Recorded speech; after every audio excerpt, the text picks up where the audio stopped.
Guys, nag-exercise ako ngayon actually. Para bagong lahat. Hi!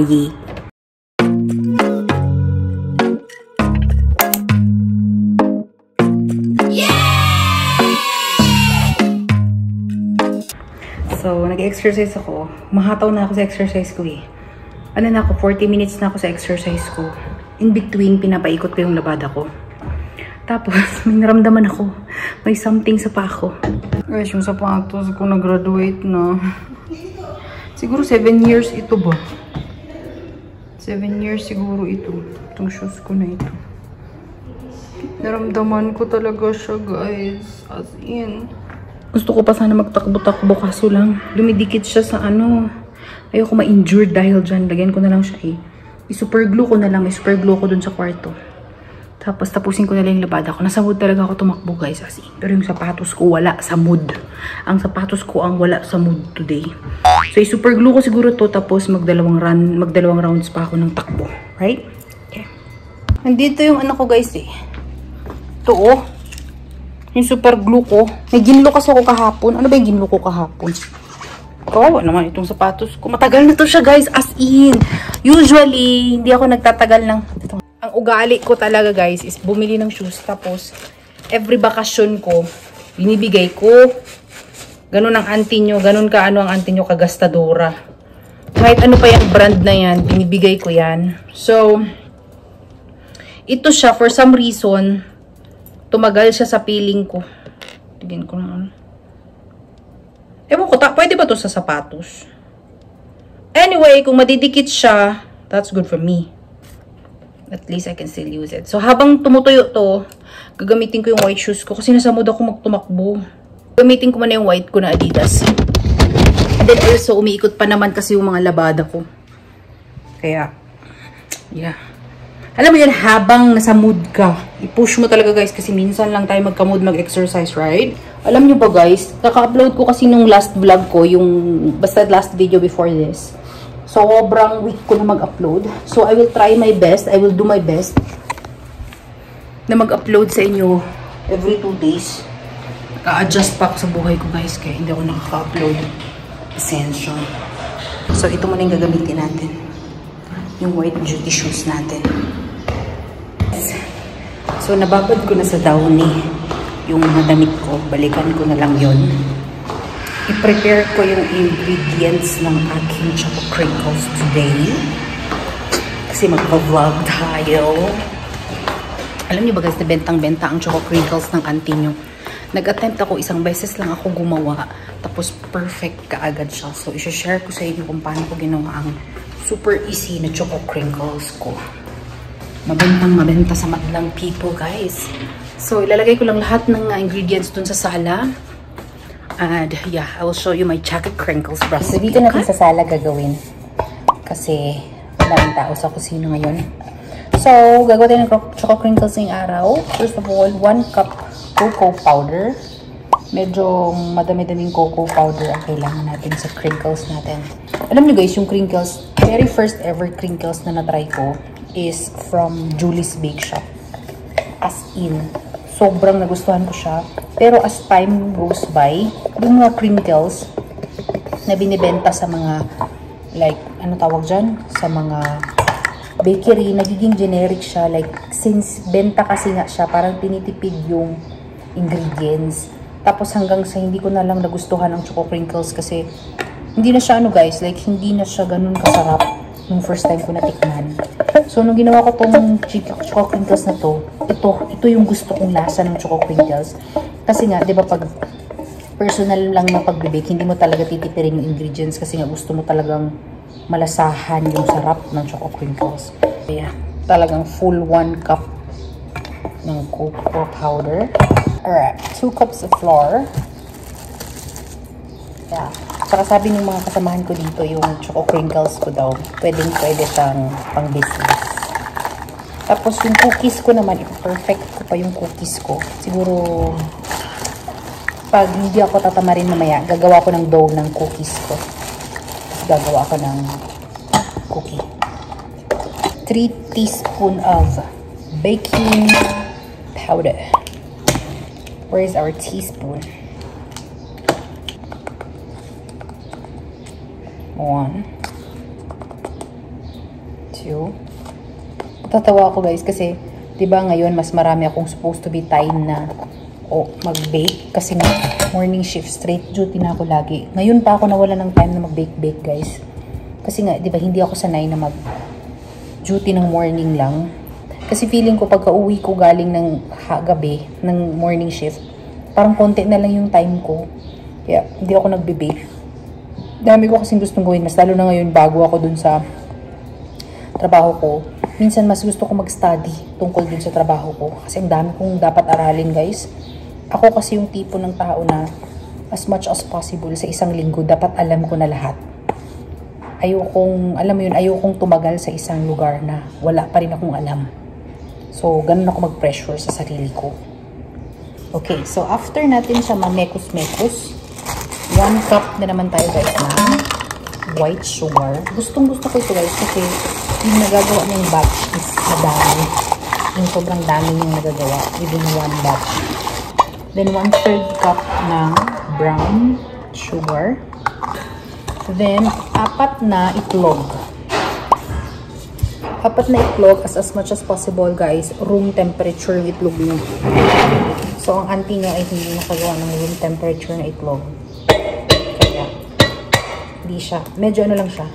Nalabas ko lang sa ref pero hindi siya totally room temperature. And then 2 teaspoon vanilla. 2 teaspoon vanilla. 1/2 cup oil na kukunin ko doon and 1/2 teaspoon of salt. And then i-mix lang natin, okay? So, nilagay ko na muna sa ref yung ating Choco Crinkles mixture. Hindi ako nag-vlog guys kasi may umupo sa likod ko. Umupo si Hera. Kaya hindi ako naka-vlog. Anyway, mapapakita ko naman sa inyo mamaya. So, kakain muna tayo ng lunch natin. Kasi tapos na tayo magsampay. Pinainit ko na yung aking kanin. And then, ang lunch ko is chicken skin. Yung binili ko kahapon. Yeah. Or no. Last day. Chicken skin. Isasawsaw natin siya sa suka. Naglalaway ko. So, kain tayo ng lunch. Chicken skin. Ang Choco Crinkles natin first batch. Yung iba na sa oven pa. So, ito na yung gamit natin kanina guys. Binilog-bilog ko na lang siya dati. Tapos ilalagay natin sa icing sugar. Tapos lalagay natin doon. Okay? Mamaya.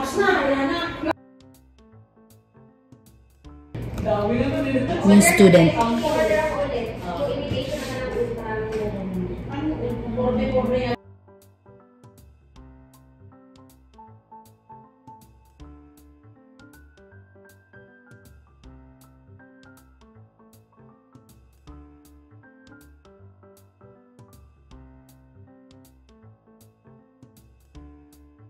Guys, muntik na ako hindi maka-vlog ng chocolate crinkles natin. Kasi, kumain kasi kami sa baba, yung mga kasamahan ko na Pinay. And then, ayun nga, sa baba ako nag-bake ng chocolate crinkles. Tapos, kalimutan ko mag-vlog kasi nag-uusap kami ni Jowa sa baba. Kalimutan ko. So, buti na lang na-vlog ko. So, ganun na siya guys. After ko siya magawa yung mixture, chinil ko lang for 3 hours, mga ganun lang naman. And then, after nun, yun na, madali na lang siyang scrape at gawin mo lang siyang ball. Tapos, lagyan mo lang ng powdered sugar. Tapos, yummers na. So, ang gagawin ko ngayon para medyo mabawasan yung iniisip ko sa buhay, yung isa kong bag, may bag ako na ganito, pupunuin ko ng damit nang malaman ko kung gaano siya kalaki. So, ang gawin ko siguro dito, guys, sa box na to, hindi ko napapakialaman yung mga shoes na yan. Kasi may mga sandals tsaka shoes dyan. Una, usually, kung maraming laman yung box ko, sisiksikan ko yan at aalisin ko ang karton. Pero, since walang laman ang box natin, hindi ko papakialaman yan. Tingnan natin yung laman. Ito siya guys, ito yung laman niya. Mga, bigat. Mga sandals. Ano ba to? Ayan yung shoes na yan, walang may-ari yan. So, meron pa pala akong isang box na, asa na yun? Wait lang, hanapin ko ha. Kaya ilagay yung ano. Ba't nag-flash? Dito ko kaya ilagay yung mga ano natin, kape. Mga kape tayo eh. So, dyan ko siya ilagay. Ito yung slot na yan. Siksik natin mga kape natin dito, guys. Tapos sisiksikan ko siya ng ating mga abaya. Bedsheet natin dyan. Siksikan natin. Ay, pwede pala tayong bumili ng mga towel, no? I mean, no. Alam nyo noon, guys, kung nanonood kayo ng vlog ko, lagi akong nasi-stress pag nagbabalik-bayan box kasi sobrang dami kong nilalagay. Ngayon, wala na, guys. Wala na akong malagay. Nasi-stress ako kasi wala na akong malagay. Baliktad na ang mundo ngayon, auntie. Wala nang malagay ang mga OFW sa balikbayan box nila. Simula nung, kailan ba yun yung time na na-realize ko na hindi mo kailangang may pasalubong ka. Hindi mo kailangang may pasalubong ka sa mga tao. Nag-stop na ako namili ng pasalubong, guys. But, this year kasi, dito sa new work ko, medyo na-bless tayo kahit papano. So, ayokong i-keep yung blessing na yun sa sarili ko. So, as much as I am blessed,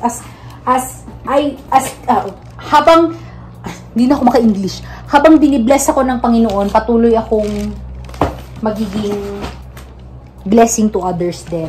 But, you know what? Not always. Not always. Ayan, so meron tayong 3 secure na ilalagay na ng diretsyo na yan sa box. Hindi ko na, again ha, don't bash me. Huwag yung sasabihin, ay sana tinanggal mo para makasave ng space. Ang point ko dito is para makonsume ang space. Kasi wala na akong malalagay sa balikbayan box, guys. Salubong ko to kay mama, pero ginamit ko to nung nag-sleep over ako doon kila Ernestine ng mga 5 days. I think, yeah, 5 days kasi fasting ako nung time na yun. So, doon ako nag-start ng fasting ko. So, lalagay natin yung mga kanamitang pang tao, pang bagay, at pang hayop. So, wag nyo na akong tanungin. Wala ka naman palang ilalagay. Bakit malaking box yung binili mo? Kasi nagpiling-pilingan ako, guys. Akala ko meron akong ilalagay. But unfortunately, dumating sa point ng buhay ko na na-realize ko ng, hindi na pala kailangan bumili ng madaming gamit kasi pag uwi ko, gastos ulit. So, ipupuno lang natin ito sa pati yung bag ko, guys, na give up na. Lalagyan ko lang to ng mga damit and then babalik tayo sa inyo, okay? So, tayo ay nagluluto ng adobong manok, guys. Nakasalang na siya. Pakita ko sa inyo, guys, ito, oh. Nabili ko siya sa noon, yung aking Kikay kit. And gagamitin ko siya kasi nasira yung aking cabinet. So,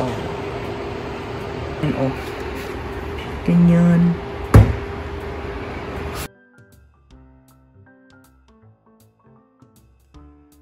Alam nyo, guys, every girl must have, tama ba yung kinabitan ko? Parang mali. Parang mali siya. Ang proud ko pa. Naayos ko to, guys. Second time ko na itong aayusin ngayon. So, ano yung sinasabi ko? Feeling ko, ang bawat babae dapat may ganito. Hindi lang mga foundation and pampaganda. Kailangan meron tayong mga ganitong kit, guys. Kasi hindi natin alam kung kailan. Actually, marami nang sira ng mga cabinet dito sa amin. Hindi naman na maaayos. Pero, kung kaya pa naman ayusin, aayusin natin. Diba? Diba? Hindi lang ako baker. Nagkukumpuni na rin ako, guys. Dami ko ng sideline pag uwi ko ng Pilipinas. Sira na talaga to. Malambot na talaga siya. Alam mo ko, pag nainis ako dito, iguglugan, iaano ko to. May ano ko, diba? May glue ako. Ginamit ko kanina sa sapatos ko. Gamitin ko kaya yun. Pag nasunog yung adobo ko dahil dito, guys. Talaga naman, wala tayong ulam bukas pag nasunog ang adobo ni Madam. Dahil sa pagkukumpuni niya.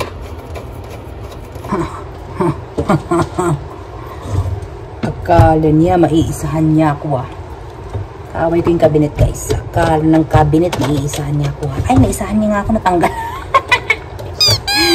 Did I fix it? Of course, yes. Nga nga, ma-close siya. It is fixed. Yes, sir. Kailangan lang siyang masikipan dito. Loose na kasi talaga yung butas niya.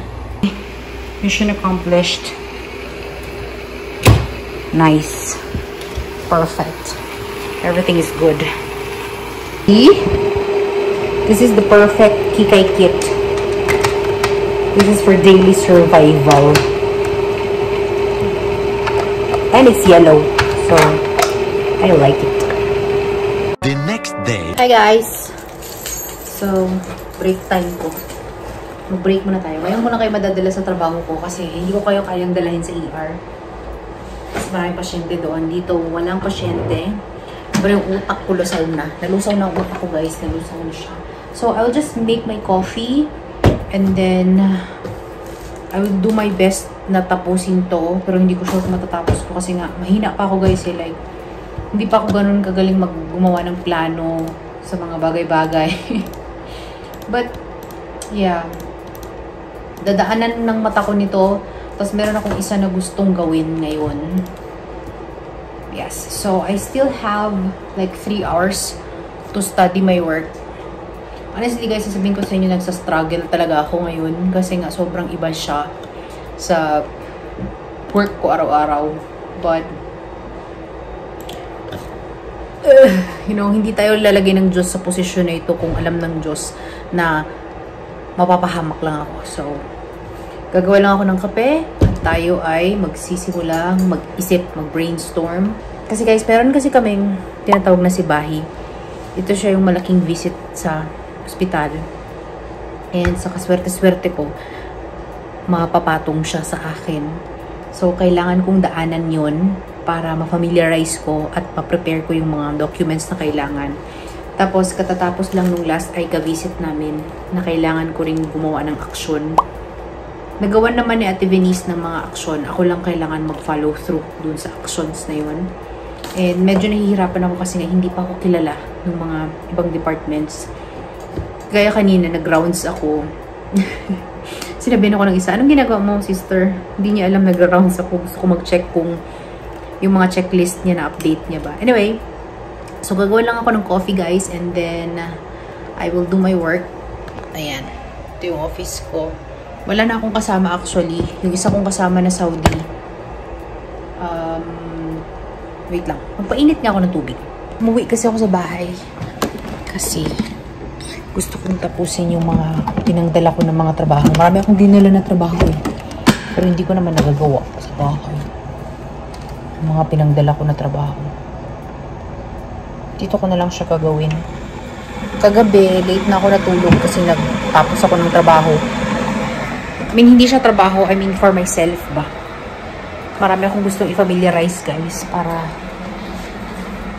alam mo yun, kailangan basa ako ng basa kasi totally wala akong alam dito sa work ko. Although nurse ako, pero pasaway kasi ako na nurse, guys. Like, yung mga proper, yung mga tama. Hindi ko alam yung mga proper. Kaya medyo nagsa-struggle ako kasi kahit 10 taon na ako dito sa Saudi, yung mga policies and procedure nila, wala akong pakialam. So, from that pasaway girl, nandito ako ngayon sa lugar na kung saan dapat alam ko. Anyway guys, i-close ko ng aking vlog. Thank you very much for watching this video. Sorry kung late ako mag-upload, but I will try to catch up. If you're new to my channel, don't forget to subscribe to my channel and like this video. Maraming salamat sa walang sawang panonood guys. Remember to keep safe all the time and God bless you all. Okay? Bye! Salamat. Ito pala yung mga files guys na araw-araw tinitingnan ko kasi hindi ko alam saan nakalagay. Iba pa yung files na ito, iba din yung mga nasa computer na sobrang dami. Anyway,